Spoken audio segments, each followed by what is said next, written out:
Bonjour, bienvenue dans Femmes et Pouvoir, l'émission qui met en lumière des femmes qui savent lier pouvoir et féminité, mais surtout l'émission des femmes qui osent changer le monde. Notre invitée du jour s'appelle Julie Beauregard-Meyer. Elle est directrice générale de Volton, une société spécialisée dans l'industrie manufacturière et qui est distributeur aussi d'énergie, d'électricité pour tout ce qui est chauffant, en fait. Exactement. Donc, on est manufacturier, vous l'avez bien dit, d'éléments chauffants électriques et distributeur également depuis maintenant près de 50 ans, tout près de 50 ans. Ça va faire 50 ans en 2021. Oui, parce que l'histoire de votre entreprise, qui est une entreprise familiale, en fait, elle a été, à l'origine, c'était un Suisse allemand qui l'a créé, qui s'appelle M. Frank Rudolewski, et qui l'a légué après à votre père, qui était ingénieur polytechnique dans son entreprise, je pense. Exactement. Et du coup, c'est devenu une société familiale parce que votre père l'a développé, l'a fait grandir et c'est devenu Volton, qui est quand même la société qui est en tête de liste, en fait, qui prend le lead en fait sur le marché, sur tout ce qui est chauffant, électrique. Oui, tout à fait. Donc, c'est ça. Alors, moi, j'ai grandi là, carrément. Mais mon père l'a acheté, j'avais 13 ans, là. J'étais comme pré-ado. Donc, grandi, c'est une façon de parler, là. Mais j'étais là, j'ai été beaucoup là. Il y a des clients que je fréquente encore qui dans le temps, m'ont connue plus petite, là. Alors, c'est vraiment le fun. Il y a vraiment un esprit très familial. Puis j'essaie que la famille, c'est pas juste ceux qui détiennent l'entreprise. C'est pas juste eux non plus qui décident, effectivement. C'est tout le monde. On est tous une famille. Les employés, pour moi, font partie de la famille. Et j'essaie d'intégrer ça dans différentes mesures, dont on parlera peut-être un peu plus tard, là. Alors que, pour vous, c'est quoi la définition du mot pouvoir? Parce que vous êtes une femme dans un domaine très masculin. Oh, oui. Est-ce que ça a été un handicap? On en reparlera, mais déjà, donnez-moi votre définition du mot pouvoir. Ma définition du mot pouvoir est peut-être plus associée à la racine du mot. Pour moi, il y a pouvoir. Donc, il y a pouvoir faire des choses, pouvoir... dans le sens, je détiens un pouvoir, non, oui, c'est ça, mais c'est pas juste ça, c'est de se mettre en action, pouvoir et tout est possible. C'est un peu ça, c'est un peu comme ça que j'ai grandi d'ailleurs. Ma mère m'a toujours dit qu'on pouvait tout faire, qu'on avait juste à y mettre l'effort, puis et de la persévérance et que le reste allait venir. Donc, pour moi, le pouvoir, c'est plus ça. Voilà. Est-ce que vous avez des frères ou vous êtes fille unique? Oui, j'ai un frère qui travaille avec moi, je dois le dire. Lui, c'est particulier parce que tous les gens trouvent ça vraiment... C'est une bonne question de me ramener à ça parce que tout le monde, quand ils savent que j'ai un frère dans l'entreprise, ben ils font comme « Ah oui? » Puis c'est toi la directrice générale. Oui, pas absolument. Tu sais, j'entends ça en arrière, puis je trouve ça tellement comique parce qu'entre moi et mon frère, c'est tellement clair que lui, il le dit lui-même, moi, je suis pas un leader. Lui, il est très bien, c'est un comptable. Hein? Alors, il est très bien dans son petit bureau à travailler tout seul, et puis c'est le gars qui a beaucoup de jugement, par exemple. Il a un sens critique très aiguisé, puis il va toujours être là pour t'appuyer ou pour te dire, oui, je pense qu'on est sur la bonne track ou non. Mais c'est pas le gars qui va être à l'avant-plan. Alors, c'est pour ça que ça surprend un peu les gens que ce soit du frère et de la sœur, la fille qui soit à l'avant-plan. Et j'aime bien ça, surprendre les gens. Est-ce que vous avez souvent des jeunes filles qui vous sollicitent pour connaître un peu votre parcours, pour vous dire... pour vous témoigner leur admiration ou parce qu'elles sont intéressées par le domaine de l'industrie, parce que c'est vrai qu'il n'y en a pas beaucoup malgré tout. Oui, je dois dire que moi, je suis nouvellement directrice générale, hein, donc c'est récent, ça s'est fait cet automne. Alors, j'ai pas encore tant que ça de filles qui me disent leur admiration, mais malgré tout, moi, je le sens de mes pairs à l'intérieur de l'entreprise ou à l'extérieur, ça fait beaucoup de bien. Mais comment je dirais ça? Je trouve que c'est un domaine où on a encore beaucoup de difficultés à attirer des femmes, malheureusement. Moi, je dis toujours, les meilleures femmes que j'ai eues comme... en fait, les meilleurs représentants aux ventes que j'ai eus, c'était des femmes. Et dans un milieu d'hommes, dans un milieu manufacturier, où on va dans des usines, où parfois on se salit les mains, ça a toujours été des femmes, les meilleures. Et puis, parce qu'elles sont d'une précision et organisées, mais malheureusement, quand je dis au niveau du recrutement, bon, si c'est un CV de femme, je veux le voir tout de suite, il n'en rentre pas tant que ça. Il n'y en a pas beaucoup. On a de la difficulté à stimuler l'intérêt des femmes pour ces milieux-là. Puis je comprends pourquoi, d'une part, puis d'autre part, je trouve ça dommage. Puis je me dis, aïe, aïe, moi, j'ai décidé d'aller dans ce milieu-là parce que, justement, c'est un milieu d'hommes.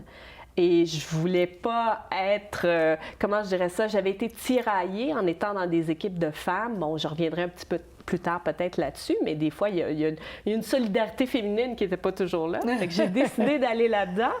Puis maintenant, je me retrouve avec une équipe effectivement de plus en plus de femmes, mais j'ai encore toujours de la difficulté à en attirer. Ouais.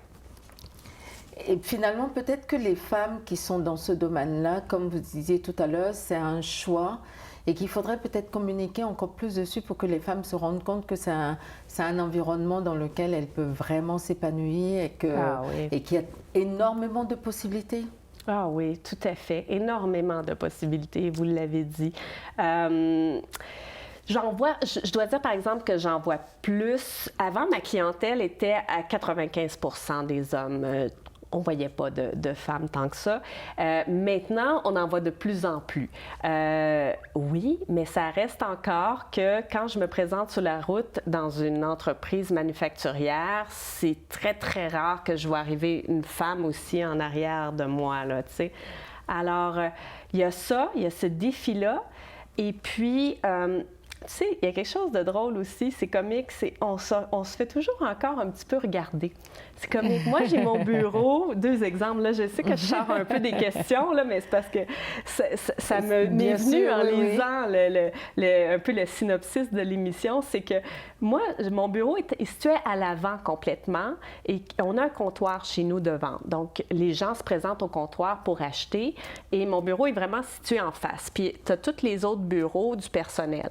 Et quand ils me voient rentrer dans mon bureau ou sortir, les hommes au comptoir, c'est vraiment... Des fois, ils ont une réaction. Ils font comme « Ah, OK, l'entreprise est dirigée par une femme. Je le sens passer. » Puis ça fait « Yes, monsieur. » Mais...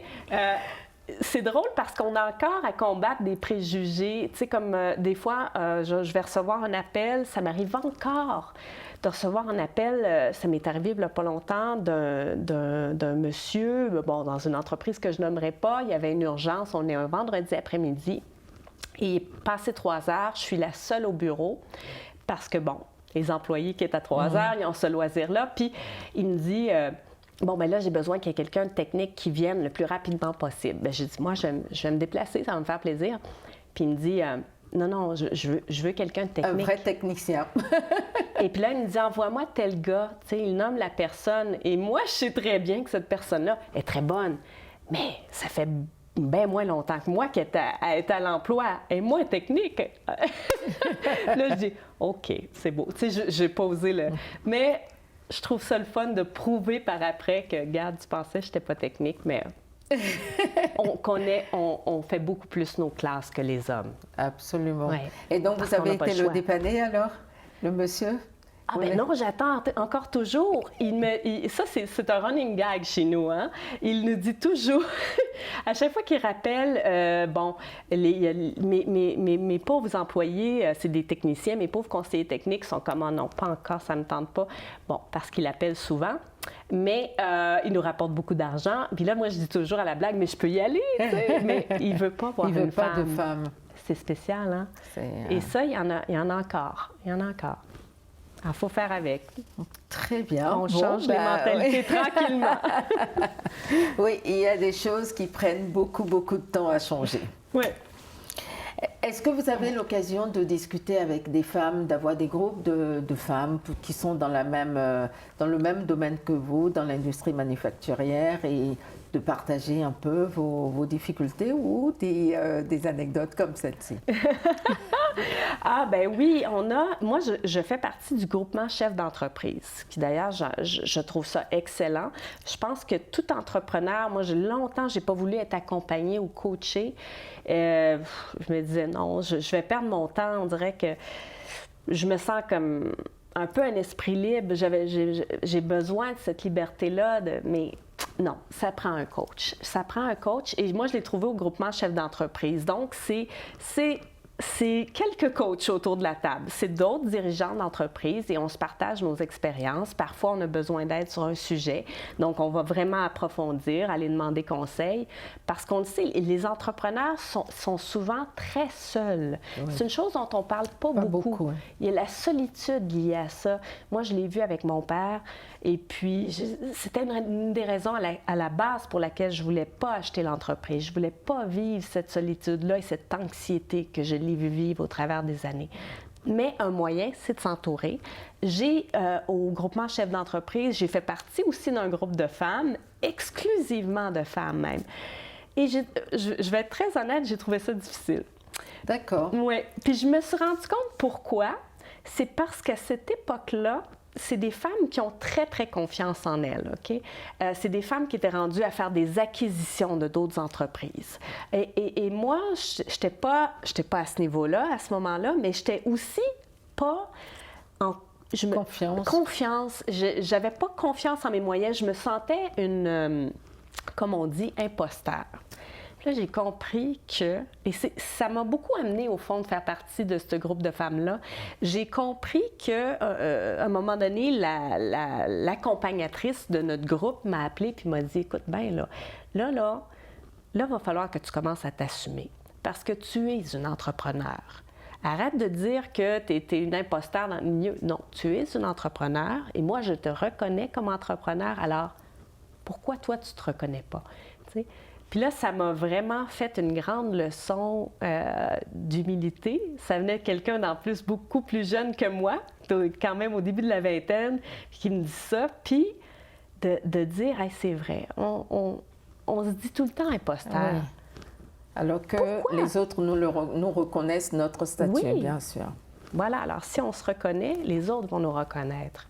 C'est ce que j'ai appris avec ce groupe de femmes-là. Je pense que le manque de solidarité parfois qu'on a entre femmes vient souvent du manque de confiance qu'on a personnellement. Et on se place alors en compétition avec les autres femmes. Mais ça a à voir avec nous. C'est ça. Très bien. Ben, sur ces paroles, on va marquer une petite pause et on revient dans quelques instants.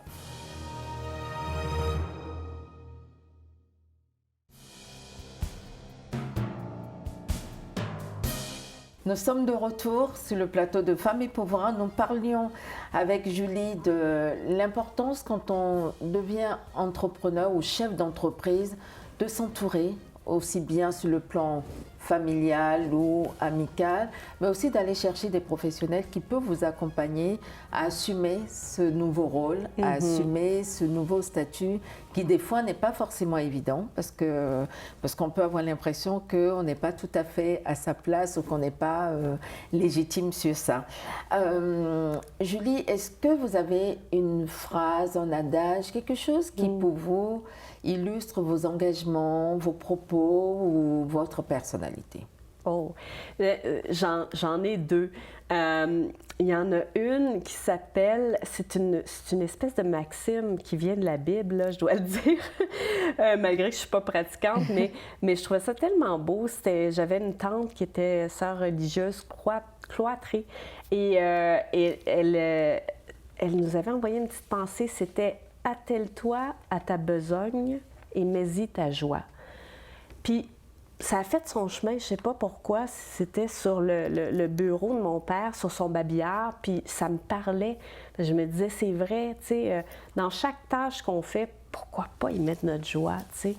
Je suis à 100% d'accord. Oui. Est-ce que vous avez un coup de gueule, quelque chose qui vous énerve vraiment, que vous aimeriez voir changer, ou un coup de cœur, quelque chose qui vous touche vraiment, que vous aimeriez voir continuer?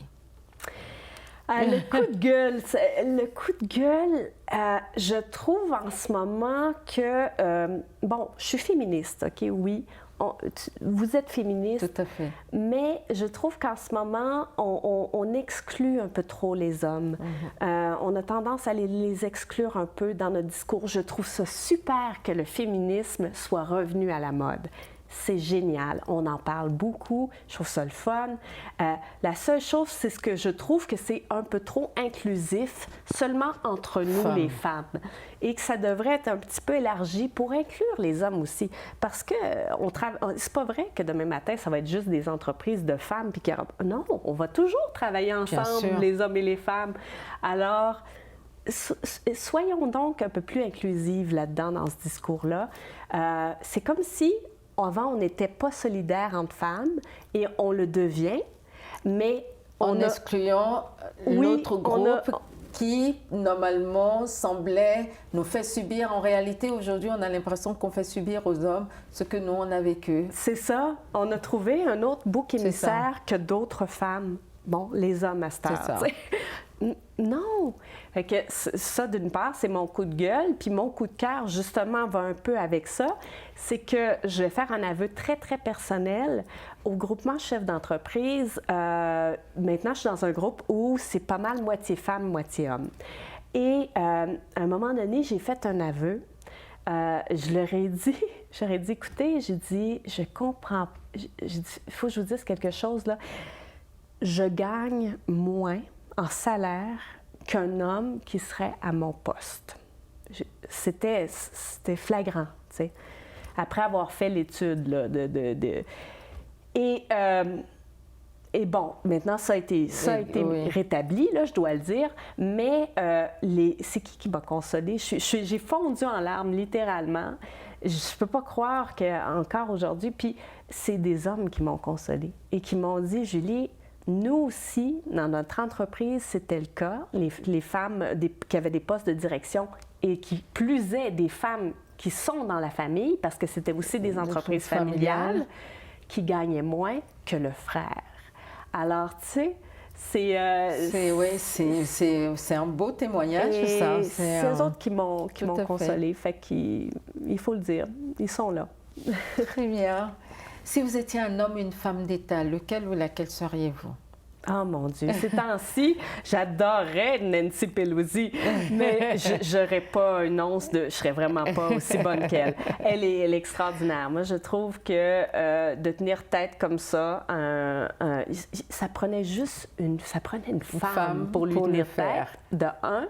Et deuxièmement, une femme qui a de l'expérience et qui a un certain âge et qui a du pouvoir, oui, mais qui a une expertise, puis il ne peut pas, d'ailleurs, on le voit, il n'est jamais en train de... c'est impossible pour lui, il n'y a personne qui pardonnerait s'il l'attaque directement. Alors, voilà, je trouve ça vraiment inspirant de la regarder aller. Si vous avez un jour pour changer le monde, par quoi commenceriez-vous? C'est sûr que... On ne peut pas parler de ça sans parler, de toutes les guerres, de la famine. Il y a des gens qui ne mangent pas à leur faim encore. C'est épouvantable de penser qu'aujourd'hui encore, il y a des gens qui ne mangent pas à leur faim. Par contre, pour sortir de ça, un coup que, mettons, ça, c'est réglé, là, je dirais les gaz à effet de serre. on revient, plus de gaz à effet de serre, c'est un coup de baguette magique. Puis bon, il n'y a plus de plastique dans les océans. Et puis... Changer le monde, je pense qu'aujourd'hui, on est en train de commencer un petit peu à le faire et à s'en apercevoir. La raison pour laquelle on est on est vraiment dans un pétrin actuellement, c'est à cause de la société de consommation. Depuis les années 50, qu'on s'est mis à consommer beaucoup et qu'il y a du plastique partout. Mais en somme, il faut revenir il faut revenir effectivement à être un mode de vie plus simple. Puis je pense qu'on est en train de le faire. Parce qu'on a peut-être été trop loin dans le sens opposé, que maintenant il est temps de revenir aux choses essentielles. Oui, effectivement. Si vous étiez un animal, lequel seriez-vous? Ah, ça, c'est une drôle de question parce que moi, je vais répondre le cheval. J'adore les chevaux. Mais pourquoi le cheval? Bien, parce que je trouve que c'est un être qui est noble, qui est digne, il est travaillant, il dort même debout, tu sais. Mais en même temps, je veux dire... Est-ce que moi, je me vois comme ça, je me verrais comme ça, pas nécessairement, mais je trouve tellement que ça... Je voudrais être le cheval. Très bien. Il y a une force tranquille. Force tranquille. En préparant cette rencontre, on vous a demandé, Julie, de venir avec un objet, une photo, quelque chose en tout cas qui pour vous symbolise le pouvoir et la féminité, ou le pouvoir tout court, ou la féminité tout court. Qu'est-ce que vous nous avez apporté? Bien, j'ai apporté, comme je parle beaucoup de ma famille, comme je suis très liée à ma famille, j'ai apporté le camé que portait ma grand-mère. Ben d'abord, je trouve que justement, c'est une femme qui est sur le camé, une femme qui est très féminine, qui a les épaules dénudées et tout ça. Donc, il y a quelque chose, c'est le summum du féminin, de la sensualité. Puis en même temps, bon, c'est un bijou, alors c'est sûr que c'est féminin, mais il y a ma grand-mère aussi qui est là-dedans pour moi. Tu sais. Ma grand-mère était une femme très forte, une femme qui n'a pas étudié comme elle aurait voulu. Hein? Elle n'a pas fait un secondaire 5. Et puis, quand on parlait de pouvoir tantôt au début de l'émission, tu sais, pouvoir pour moi, c'est pouvoir faire telle chose, pouvoir faire. Mais elle, justement, elle était complexée par ça. Elle a fini par terminer ses études, aller à l'université à un âge avancé. Après ça, elle voulait faire le tour du monde. Elle l'a fait. Elle a voulu retourner au travail. Femme de pouvoir. Voilà. Elle a voulu retourner au travail alors que les femmes, à cette époque-là, ne travaillaient pas. Ben oui, voilà, elle l'a fait. Alors, je me dis, tu sais, c'est une vraie femme de pouvoir. Chacun sa petite révolution. Tout à fait. Si une petite fille regarde cette entrevue, Julie, et déclare « Quand je serai grande, je voudrais être Julie Beauregard-Meyer », qu'est-ce que tu lui dirais? Ben, je dirais, c'est... Là-dedans, c'est un petit peu compliqué des fois, fait que je te le conseille pas.